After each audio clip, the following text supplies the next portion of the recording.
Hello everyone and welcome back to another reading vlog. So I have two books that I want to read in this vlog that I'm kind of making a priority. And you know, sometimes when I vlog, it's either gonna be good or bad. Mostly it's bad because I'm not a good vlogger, but there are two books I'm really excited to read about. There's two books I'm really excited to read, so I thought, why not try to vlog? So the first book I literally just started last night, and that is called My Roommate is a Vampire by Jenna Levine. I've been waiting to read this for forever because if you know me, you know I love vampires. That's a very big buzzword for me, and this is supposed to be like a romantic comedy, and so I'm hoping to have a really good time with it. Am I expecting it to be a 5 out of 5? If I'm honest with you, no.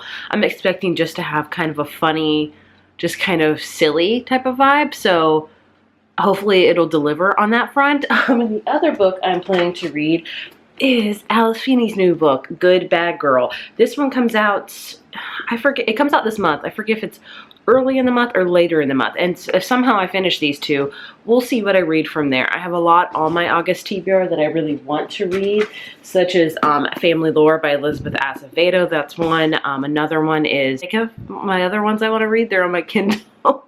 But either way, that's the books I'm planning to read. The two main books is My Roommate is a Vampire and then Good Bad Girl. So hopefully I will read them. This week hopefully should be a lot better than last week because last week both my kids got sick. My son got sick and then he gave it to his sister. Luckily Matt and I were okay, so thank goodness for that. It was very contagious, hand, foot, and mouth, which if your kids never had it, it's not fun. But then again, they had a very mild case because you go on Reddit and you read horror stories about that stuff. So I was like, oh no. So I'm very, very thankful. Noah's is 95% gone. Autumn's on her way. So we're getting better, you know. Sickness always kinds of plagues us, but always timing for me. Like my husband and I were supposed to go to this concert this past weekend. It was a Dashboard Confessional, and then it was a Counting Crows concert with Dashboard Confessional opening up for them. And if you don't know, I'm an emo girl. I graduated high school in 2006. That was like peak emo time, if you will. And that's still to this day my favorite genre of all time. Sadly, Matt was not able to go, but I was still able to go. My best friend went with me, and I was safe. I kept my distance and stuff like that, but it was still an amazing time.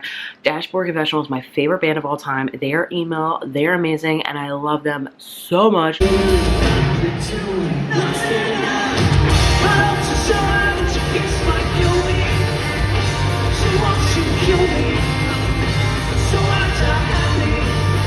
They were great live. Counting Crows is pretty good too. I do love 90s music as well. That's another one of my favorite genres. Like my top 3 genres are like emo, pop punk, 90s, and folk.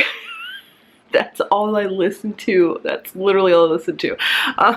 So I was really excited to go. I do love Counting Crows. They're not one of my all-time favorite 90s bands. Like my favorite 90s band is Bare Naked Ladies. I'm just gonna say it. But either way, I was very, very happy to go. I'm very grateful that my husband was allowing me to go. We're supposed to go see another concert in September that we're both supposed to go. We've already made the agreement that if the kids get sick, I'll stay home with him and he gets to go. Somehow it seems like we're never able to go together. Children's sickness. It's not fun. Anyway, you're not here to hear all about that, but this week hopefully we'll actually be able to do things and go out in public and things like that because they are better and not contagious anymore, because that's a big thing with HFM. Hopefully I said that correctly. But yeah, I'm gonna update you to my reading and things like that. And yeah, today I'm wearing, because I'm always wearing black shirts. I don't know if you guys care, but I'm just who I am. I found this at Walmart. It says Scooby-Doo, where are you? And my husband thinks it's so silly, but I think it's so cute. I mean, I love Scooby-Doo. Who doesn't love Scooby-Doo? So of course I had to buy it. And I'm a girl. I'm an emo girl, if we haven't established. I wear black shirts and black pants, and that's all I wear. News.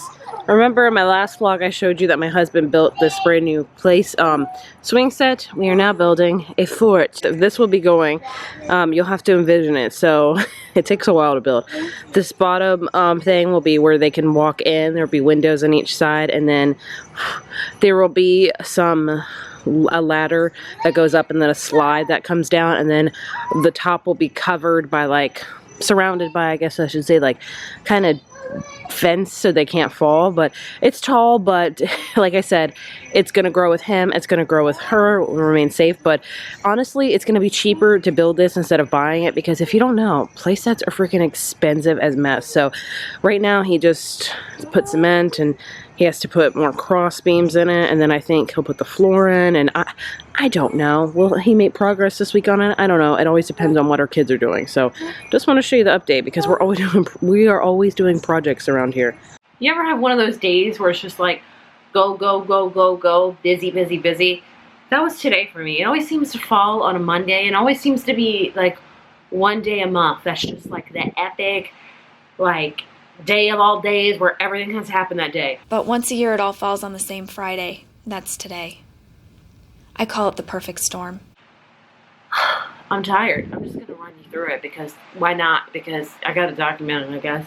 So, and this all just happened last minute. So this morning I had to be ready because I had occupational therapists come over to do home health for my dad, to do an occupational therapy intake, because I told you guys my dad was diagnosed with vascular dementia. He kind of lives with us, like in a backyard apartment type of thing. And I still very much, it's like having a third kid, honestly. Anyway, so I had to deal with that because I had to be there for the intake. And then after that, I had to take Noah to a doctor's appointment. He's totally fine. It was just like already scheduled. It was just like his yearly doctor's appointment, because he's turning 9 in 2 months, which is just like blasphemous in my opinion. Directly after that, I had to take him to therapy, because it's his usual therapy, and then I had to come home. I had to put him down for a nap, and then my dad's physical therapist came, because that's the one therapy he's already been in like a week, and I just had to kind of direct them to my dad's room. So I had to do with that. Then I had to go like pick him up from therapy, and then I had to come home for a little bit, and then I had to take my dad to get a haircut, because his hair still grows really quickly. And yeah, in between all that, I probably had, I am not exaggerating, like 6 phone calls. Like, I have weeks where I have like no phone calls with like pertaining to Noah and my dad and stuff like that. And then I have one day where it's like all of that. Like, I had his school call me to schedule like an IUP thing. Then I had his school call me again for like another evaluation type of thing. Then I had my dad's insurance call to schedule a like routine insurance thing. Then I had this physical therapist call for another appointment for next week, and I was like, my brain could not handle anymore. Like, I am fried. And you know what? Like I said, it's one day, and then like I'll probably have no other calls this week, which I mean, it's fine, but still I'm just like, why does that have to be all on one day? I got through it though, so that's good, and I'm still somewhat reasonably sane. I'm not like saying this to complain. I'm saying this because I know there's a lot of people out there that have those days where it's just like everything, go, go, go. And I'm very much that type of person. Like, I do like being busy. You know, I'm not very much a lounger. I have a hard time relaxing. I'll just say that. But when it's like that, then I'm like, I am in way over my head here, because situation with my dad with therapists and all that stuff, it's like it's a lot to do. It's a lot. Anyway. Enough about that. Just wanted to share that. I did want to update you on my reading progress, because I am already 30% of the way into My Roommate is a Vampire, and I'm enjoying it. It is the perfect book for me right now. It is fun. It is silly. It's not to be taken seriously, and I'm having a good time. This is all about a character named Cassie, who at the beginning of the book is getting evicted from her apartment. She has like 2 part-time jobs. She is an artist with like working with upcycling, like a lot of kind of like trash, I don't, you know what I'm saying? Like found art, if you will. And she just really can't find a job, and she really needs somewhere to live. And she finds a apartment listing on Craigslist, which is already red flag number 1, and it's formerly like said there's this beautiful apartment and it's only $200 in rent and it's in Chicago, and I'm like, this is serial killer, like hands down. But anyway, she's like, you know what, I don't have a lot of options. So she replies to it. She meets the guy, and his name is Frederick Fitzwilliam, and he is dressed like in Regency clothes, like wearing a 3-piece suit with a top hat. And she's like, and his whole apartment is like decorated like 19th century England, if you will. And she moves in, and they start like writing letters back and forth. He, you obviously know he's a vampire, like from the beginning. Let's be real here. We all know. And he still does not deal with like modern fashion. Like, she went to go to the kitchen to cook, and there was like all this food, but no like cookware, like saucepans. And she's like, what do you cook with? And he's like, oh, you know what? He like sent her a text that was like, I'm a Crate and Barrel. Do you know what a saucepan is? Do you cook a lot of sauce? And she's just like, I'm like, you have got to realize by now, like, this is not normal, but it's funny, you know, and she's very much attracted to him. He's very much attracted to her, and I am intrigued. So I'm having a good time with it. Perfect for what I need right now with a very busy, insane day. So I'll update you tomorrow. Maybe I'll be finished with it tomorrow. No, let's not get ahead of ourselves here. I'll update you tomorrow.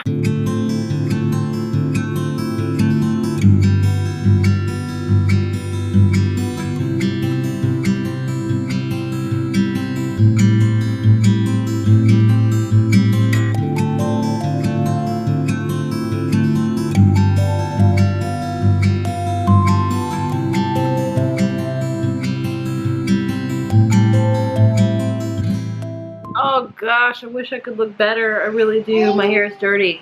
I'm taking a shower, but it's a different day. Different black shirt. This is DC. No, this is not from Washington, DC, or the skateboard brand. Is this skateboard brand DC? No. It's the Dashboard Confessional shirt I got. I don't love it. They didn't have a lot of good selections, if I'm honest with you. Kind of gross most of it, but I had to buy a shirt because it's Dashboard. But anyway, it has DC on this, and then on the back, it says Dashboard Confessional, if you can see. I did want to update you because I do have some reading news, and I also have some book mail. So, today I got in the mail, what do you know, the book I'm currently reading, My Roommate is a Vampire, and I'm officially, I want to say halfway through. Yeah, I think I'm over halfway through at this point. I'm like 60% of the way through, like I have this much left, and I'm enjoying it. It's a great time. So I told you guys that it's all about Cassie, who moves in with this guy named Frederick, who's a vampire. Basically, you learn, I don't think it's spoiling anything, that Frederick was like in a vampire coma for like a century, and he woke up like last month, so he has no clue about the modern era, hence why he wears like a three-piece suit and a top hat, and literally like they were in the mall because they were gonna get some new clothes, and they were like, I wonder what time it is, and he just pulled like a pocket watch with a chain out of his hand, like out of his pants pocket, and he's like, well, we have 2 hours. So he is basically asking Cassie to teach him all about the modern era. So he like wrote a list of things he wants to learn about, like cooking. He even wrote TikTok. And basically it's all about that, and there's feelings emerging obviously between Cassie and Frederick, and it's a really cute novel. It's overly amazing and things like that. No, but it is cute and it's fun and it's perfect palate cleanser. So I am really enjoying it. I'm also really enjoying the fact that when Cassie found out that Frederick was a vampire, she immediately turned to Buffy. She was like, you know what, I need to do some research, so, you know, might as well watch some Buffy. And he even like comes in the living room one night when she's watching it, and he's like, are you more Team Angel or more Team Spike? And I was like, you guys know I love Buffy. That's my first ever television show love. So like I am just like so happy. He's like, you know, there are worse programs probably about vampires, so Buffy is not that bad. And I was like, you know, I love whenever a book talks about Buffy. It is so good. So I am having a great time with this.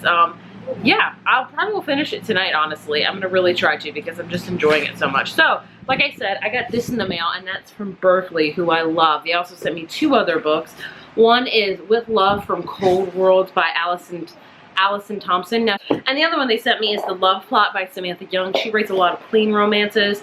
This is a happy-go-lucky gig worker agrees to a fake relationship with a rich, uptight New Yorker. With this steamy romantic comedy. Oh, maybe it's not clean romance. I don't know. But either way, thank you, Berkeley. Super excited when I open this up because I love the cover of this. How it's kind of like cartoonish, like a very comic book. Comic book, that's the right word. With the way it's like kind of drawn on there. Reminds me kind of Archie comics, if you will. Especially her. She looks like Betty. I used to love Archie comics. The show. Don't even go start on that joint. But either way, I'll update you tomorrow. And I'll have fresh, clean hair. I promise. Oh, I do want to say, I got new earrings. They're little lightning bolts. I got them for like, you know, Harry Potter. They're not Harry Potter at all, but I was just like, these are cute. I like little tiny, like, earrings. I like studs, and I like really kind of smaller ones. I don't like big ones because it's just not me. And, you know, I have kids that will probably pull on them. So, hello. It is Wednesday.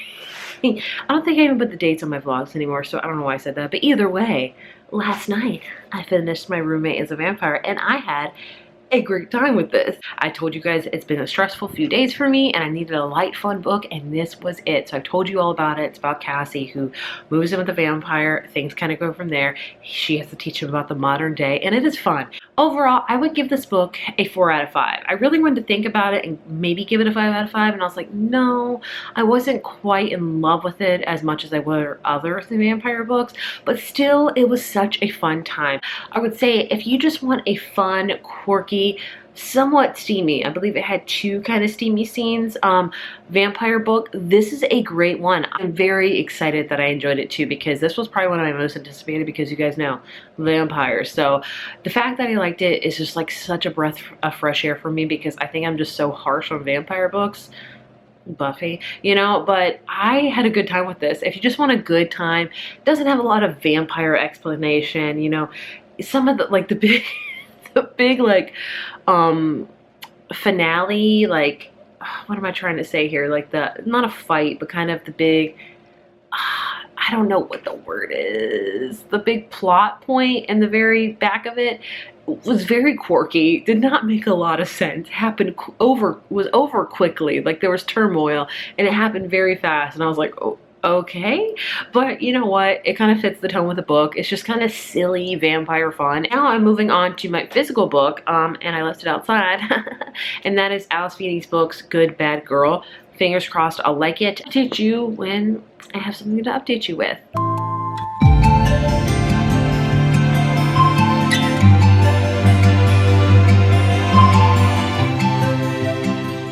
First of all, sorry for the lighting and the way I look, and if you hear any kid music in the background.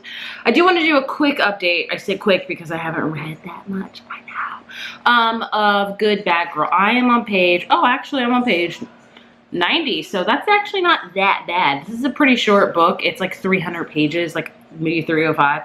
And I can't really tell what this book is about because I'm about to just get to like the main plot, but all I know, it's full. Alice Feeney does a lot of different points of views. Right now, all I know is we have a character named Patience who works at this nursing home. She's 18. She's kind of like, she cleans in it. She hates it, but she's made really good friends with this woman named Edith who is at the nursing home. She's 80. She was kind of put there against her will by her daughter, so she wants to escape, and Patience is her friend, so they may be planning that. We're also following Cleo, I believe, which is Edith's daughter, and then we're also following another woman named, I forget her name, Frankie, who lost her daughters many years ago. It's very interesting because the very first chapter is all about this mom that is not spoiling anything. She is very, very tired. She's a single mom. She has like a 6-month-old baby that never sleeps, and she's pushing her in her pram, as British people say. And she runs into a friend at a supermarket, and then she looks back and her baby's gone. Like somebody stole her baby, and then that's all we know. And then it says 20 years after baby stolen from a stroller, a woman is killed. Somehow the 2 crimes are somehow linked, sparking a mystery where a good bad girl may be the key to discovering the truth. So I don't know. Hello, I literally, and I mean literally, just finished Good Bad Girl by Alice Feeney, and I have some feelings. Overall, I didn't love this, and it's sad to say. I really enjoyed Alice Feeney's last book last year, Daisy Darker. I really enjoyed that one. It's great. Alice Feeney, this is either my 3rd or 4th book by her. She is a good thriller author. I will continue to read her books, but this one just wasn't it for me. I think there was just, Alice Feeney's kind of known. If you like this random cake spotting, it's raining, so she's actually inside. Usually she's always outside. Anyway, Alice Feeney loves twists, as most thriller authors do, but Alice Feeney likes multiple twists. Like she likes sometimes up to 5, and it gets hard to wrap your brain around all of them. This one I feel like just didn't work for me in that front. Like I told you guys, it's about this 20 years ago a baby was stolen from a stroller, and then 20 years later a woman is murdered, and somehow these 2 are connected, and there's a whole bunch of characters and they're all connected in some way, and you can kind of put it together, but the end just wasn't, I don't know, like it was thrilling in the aspect of like it was interesting, but just it wasn't 100% there for me. I don't know. I would give it probably a 3 out of 5. I just didn't love it as much. Oh, I don't know. 3 out of 5. I don't know. Either way, I'm on to my last read of this whole reading vlog, and that is Dark Corners by Megan Golden. This one, I have not seen the best reviews on it. A lot of people have said it wasn't that interesting, so I'm interested to see how I'm going to feel about it. I'll probably finish this in a few days. I'm doing really good with reading so far, so hopefully that will continue, but I'll update you when I have more thoughts. I am very bummed about this one, but it's so hard for me. It's a middle of the road one for me. It's one that I really wanted to like, but I didn't really love it, but nor did I really loathe it. Just kind of smack dab in the middle. I don't know. Words, what are they?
I thought I would share with you some book mail that I've bought recently and some library books I acquired today. Sorry, I'm not showing my face because I look horrible. So anyway, I actually bought 4. But anyway, the first one was 100% a cover buy. I mean, this cover, if you hear that, that is my daughter singing.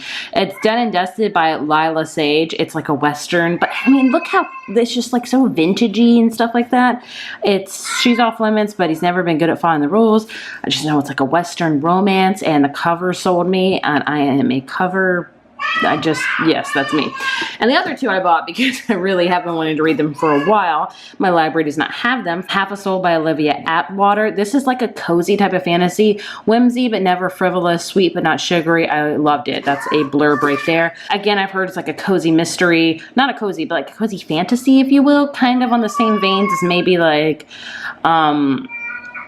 The Secret Society of the Regular Witches, things like that. So I'm very, very excited to read this. And then the last one I've been wanting to buy for quite some time, Encyclopedia of Fairies by Emily Wilde. Oh wait, no, this is Emily Wilde's Encyclopedia of Fairy by Heather Fawcett.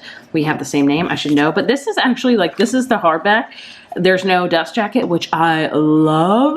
It's beautiful. This is another cozy fantasy book. It's about this girl named Emily Wilde. It's kind of her writing about like, her like trying to like her journal of finding fairies in this really, really small town, and it's like a romance too, but I have heard amazing things about it. So yeah, those are my purchases because sometimes I just can't help myself. I also bought Divine Royals. I don't know when that will come. I don't know if TikTok has blown it up, but I've been wanting to buy it for a while, and of course when I decide to buy it, I don't know when I'm gonna get it. But that's another like kind of cozy, I don't know, I guess I'm just getting ready for fall. And all of these are fall reads kind of, except for Done and Dusted. These 2 I'm definitely going to read in the fall for sure. Moving on to library books. If you don't know, I have a young daughter. She turns 2 in a matter of weeks, and she loves books. And I try to really do a lot of seasonal books, especially in the library. We've had the summer ones for about 2.5 months now. She's getting kind of bored with them, so I thought I would get some to kind of tie her over until like the fall. I know it's weird. I'm weird. I totally get it. It's just how my brain is. But when September hits, I will let her, I get all the fall books out, I get them from the library, I have a collection of them in her room, and then when October hits, I put the Halloween books out, and then when November hits, I put the, it's just how I am. But these are just kind of a hodgepodge of some. One that she loves, that she hasn't read in a while, that I got back from the library. A lot of these I need to buy, but I just get them from the library because libraries are amazing. Pizza at Sally by Monica Wellington. I discovered this one because I found another book that she loved last year called Apple Farmer Annie. Oh, she loves that book, and that's such a fall seasonal apple kind of book. So this one is another one that she loves. It's just about a girl that's named Sally, and she's cooking some pizza. And then I got one, Zinnia's Flower Garden, also by Monica Wellington. They're all kind of have real life pictures in them, and she just talks about growing the garden. She hasn't ever tried this one, so we'll see. And then I have Goodnight Gorilla, another new one. It's a very, very short one, just about saying goodnight to different animals. Super short and sweet. And if you don't know my daughter, she loves Biscuit. Like, Biscuit is her favorite. And the fact that the library had this 5-minute Biscuit stories, I'm not gonna lie to you, I hope she won't make me read all of this. Hopefully she'll just flip through it herself because it's long, but either way, she loves some Biscuit. In fact, I had another Biscuit book I got for her. I have no clue where it's at. She's already taken it somewhere. And the last one, she also loves Llama Llama. I got Llama Llama Mad at Mama. Feelings are emerging to be too. And that's my library and book buying today. It'll probably be different next week. I'll see you tomorrow in person, face to face, I promise. This is on the other side of the fort. And then you can walk right up there. We use that for stores, maybe.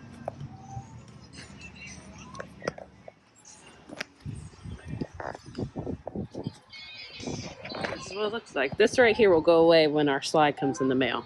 Still not there, so we just have it up there for protection so the kids do not fall until the slide goes in, and he can make sure. He might have to put some more pickets, but it's massive and it looks amazing. It's great. Long time no see. I have not vlogged for like the past 3 days. I apologize. It's been a busy weekend. It's Monday. Here we are. Before I get on to my book updates, I'm going to share with you what I did this weekend. As you saw, we went to like this garden area where there was a splash pad where Noah had lots of fun. Autumn did too. She's not much into water as Noah is, but that's totally okay. But it was really great. We walked like 4 miles, so it was really good exercise, really good way to get out. And just continuing with building, working on that fort. And then on Sunday night, was it Sunday night?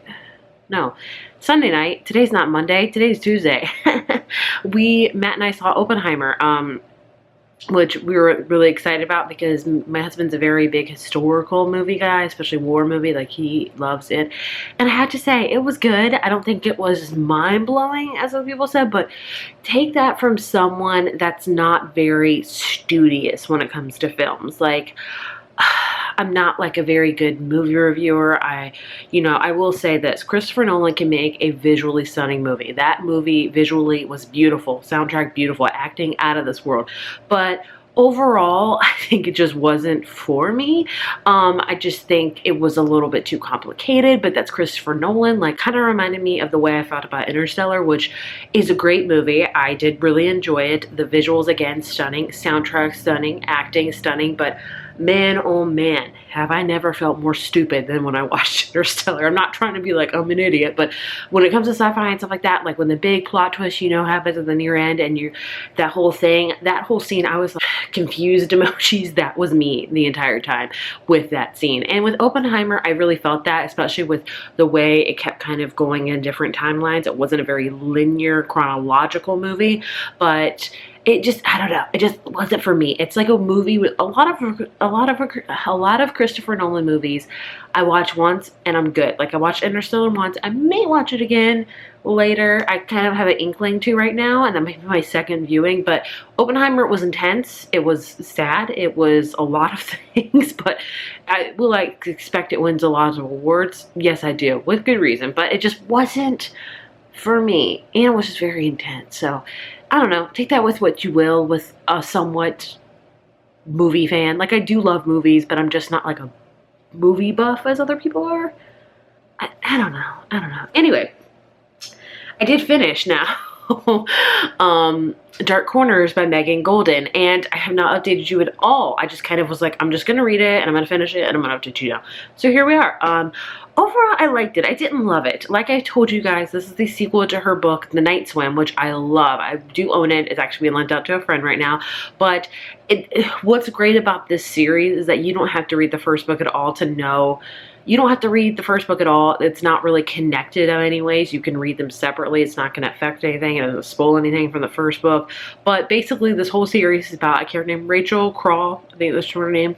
She's a famous podcaster. She has a thriller podcast where she solves mysteries. In her first book, she did. And during her first book, she kind of was solving 2 mysteries in one, which is what's great about that book. This one was very different. In the retrospect, we have one big mystery, and then we kind of have another little side one that we're trying to figure things out. And overall, I would give this book a 3 out of 5. I didn't love it, but nor did I dislike it. I think it was just kind of missing that oomph that the first book had, if that makes any sense. I think what's great about the first book is that it had these 2 mysteries. One was in the present and one was in the past. And we got to see kind of them both unfold and how they tied together at the end. In this book, we have one main mystery, and I also didn't like the side characters. The whole mystery of this was basically this influencer goes missing and Rachel kind of attends this influencer conference, and they're just so, it's so full of vapid people. Like, it's just people that are just on their phones taking pictures the whole time, and I was just like, no, I could not, and then like any of them, they were all horrible, which I think that was the main objective to this. We also had this guy in prison that was gonna get out. We're trying to figure out if he was behind these string of murders from years ago, and it just wasn't there for me. I also felt like the plot twists were very obvious, so I didn't love it. But I will say, this is an interesting series. Megan Golden writes really good, so if she decides to continue on with it, I would continue with it. So there's my little grain of salt. So that's wrapping up this whole vlog. I read 3 books. I have to say my favorite of the 3 books that I've read is definitely My Roommate is a Vampire, which I was not expecting to at all. I was expecting this one to be my favorite, which is, again, just goes to show you can never guess what a book is going to hold until you read it. So this one's probably my least favorite, if I'm honest with you. I just really did not like this one. And I haven't read enough reviews on it to know if I'm alone or if people feel the same as me. I don't know. But either way, this was just a fun vampire time. Perfect for what I needed. And I really enjoyed it. So there you have my thoughts on the 3 recent reads I've read in this vlog. If you've read any of them, I would love to know your thoughts and opinions. Will you read them? Will you not? Please let me know. And again, thank you so much for watching. Hope this was somewhat enjoyable. And I'll see you in my next vlog. Probably next month. It's going to be fall content, so probably have a September vlog, be super fallish, October vlog, be super spooky, November, be super fallish. I am ready. I'll see you then.